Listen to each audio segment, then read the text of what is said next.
चलो देखो भाई, अभी हम एक ट्रिक लिखेंगे जिससे 0 degree, 30 degree, 45 degree, 60 degree, 90 degree का वैल्यू आसानी से निकलेगा। साइन 0 डिग्री क्या होता है, साइन 30 डिग्री होता है, साइन 45 डिग्री क्या होता है, साइन 60 डिग्री क्या होता है, साइन 90 डिग्री क्या होता है। इसको एक ट्रिक से निकालेंगे, ठीक है। चलिए तो क्या करेंगे, इस ट्रिक में लिखना है 0/4। क्या लिखेंगे, 0/4। उसके बाद लिखेंगे 1/4। उसके बाद क्या लिखेंगे, 2/4। उसके बाद क्या लिखेंगे, 3/4। उसके बाद क्या लिखेंगे, 4/4। ठीक है, ये ट्रिक है, यही नंबर लिखना है। इसमें जो कटेगा काट देंगे, 2 1 जा 2 और 2 2 जा 4। ये तो नहीं कटेगा, ये नहीं कटेगा, ये नहीं कटेगा।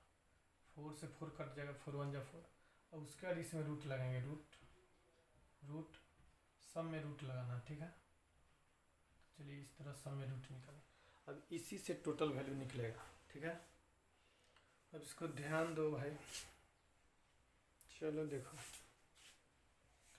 तो 0 में 4 से डिवाइड करें तो 0 है। 0 का स्क्वायर रूट क्या होता है, अरे 0 में किसी भी नंबर से भाग दें तो 0 आएगा। कोई नंबर में 0 से भाग देंगे तो क्या होगा, इन्फिनिटिव।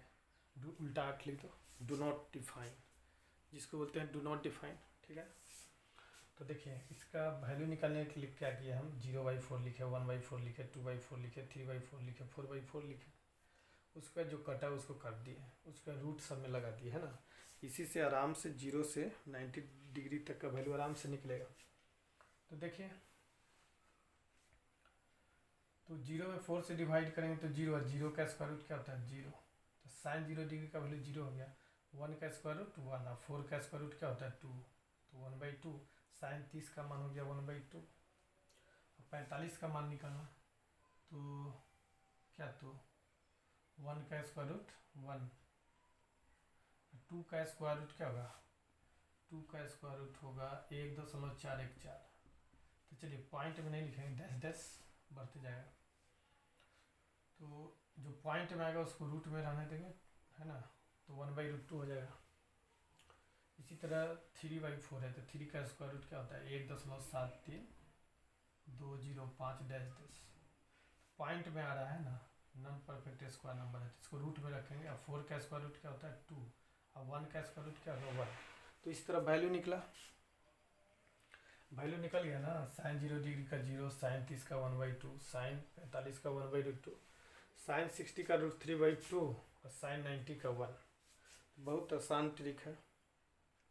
अब क्या करेंगे, इसको रिवर्स कर देंगे, पलट देंगे, उल्टा लिख दो। तो कॉस का वैल्यू निकलेगा, 1 को यहाँ लिखो, √3/2 को यहाँ लिखो, 1/√2 को यहाँ लिखो, 1/2 को यहाँ लिखो और 0 को यहाँ लिख दो, ठीक ना।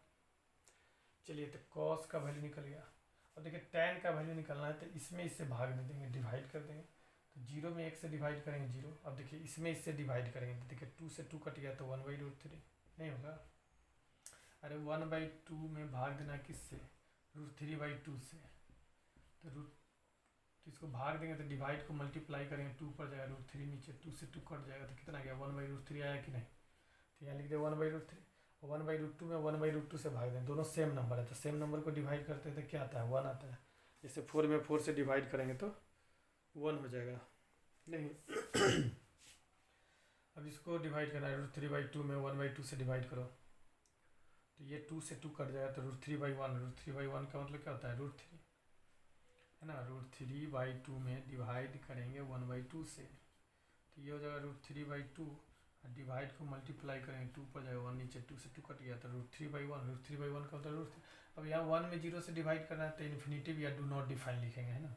बताया कि कोई भी नंबर में अगर 0 से डिवाइड करेंगे तो इन्फिनिटिव होगा। अब चलिए, अब ये भी याद रखना, 0 का उल्टा इन्फिनिटिव होता है, इन्फिनिटिव का उल्टा 0 होता है। इसे राजा का गरीब, गरीब का राजा। तो उसी तरह साइन का उल्टा कोसेक होता है, कोस का उल्टा सेक होता है, टेन का उल्टा कॉट होता है। तो कोसेक का वैल्यू निकालना है तो साइन वाले को रिवर्स कर देंगे, ठीक है। साइन का उल्टा कोसेक होता है, तो कोसेक का उल्टा साइन भी होगा। कोस का उल्टा सेक होता है, तो सेक का उल्टा कोस होगा। टेन का उल्टा कॉट होता है, तो कॉट का उल्टा क्या हो जाएगा, टेन हो जाएगा। कॉट का उल्टा क्या हो जाएगा, टेन हो जाएगा। कोसेक का मान निकालना है तो साइन वाला को पलट देंगे, 0 का उल्टा इन्फिनिटिव।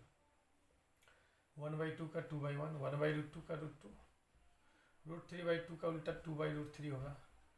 1 का उल्टा क्या होगा 1। तो कॉसेक साइन का उल्टा होता है, इसलिए साइन वाले को पलट दिए तो कॉसेक का मान निकल गया। 0 का उल्टा इन्फिनिटिव, इन्फिनिटिव का उल्टा 0, 0 का उल्टा अनंत होता है, अनंत का उल्टा क्या होता है 0 होता है, 0 का उल्टा इन्फिनिटिव, इन्फिनिटिव का उल्टा 0 का उल्टा इन्फिनिटिव, इन्फिनिटिव का उल्टा 0।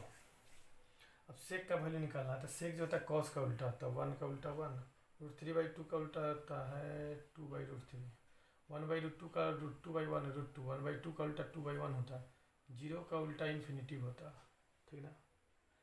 चलिए अब कॉट का वैल्यू निकालना है, तो कॉट का वैल्यू निकालना है तो tan वाले को पलटेंगे, क्यों tan का उल्टा कॉट होता है। तो 0 का उल्टा क्या होता है इन्फिनिटिव, 1/√3 का उल्टा होता है √3, 1 का उल्टा क्या होगा 1 का उल्टा 1 होगा, 1 को हम 1/1 लिखेंगे, उल्टा करेंगे तो 1/1 होगा, तो 1 होगा, 1/1 का मतलब 1 होता है, तो 1 का उल्टा 1 होगा। अब यहाँ √3 का उल्टा लिखना है, देखिए √3 को हम लिख सकते हैं √3/1, इसको उल्टेंगे तो 1 ऊपर जाएगा, √3 नीचे आएगा, तो √3 का उल्टा होता है 1/√3, ठीक है। और इन्फिनिटिव का उल्टा क्या होता है 0 लड्डू। तो चलिए इस तरह आसानी से जी, बहुत ही इम्पोर्टेंट है जी, ये याद रहना चाहिए, 0 से 90 डिग्री तक का वैल्यू हम निकाले, ठीक है। क्या क्या किए थे इसमें 0/4, 1/4, 2/4, 3/4, 4/4 लिखे, उसका जो कटा है उसको काट दिए, उसके बाद सब में रूट लगा दिए, ठीक है। अब जैसे कॉट 60 डिग्री का वैल्यू, तो कॉट के सामने देखेंगे 60 के सामने देखेंगे क्या 1/√3, तो कॉट 60 डिग्री का वैल्यू क्या हो गया 1/√3, ठीक ना। मान लें tan 90 डिग्री का वैल्यू, तो tan के सामने देखेंगे 90 के सामने देखेंगे tan 90 डिग्री, tan 90 डिग्री का वैल्यू क्या होगा इन्फिनिटिव, ठीक है, हो गया।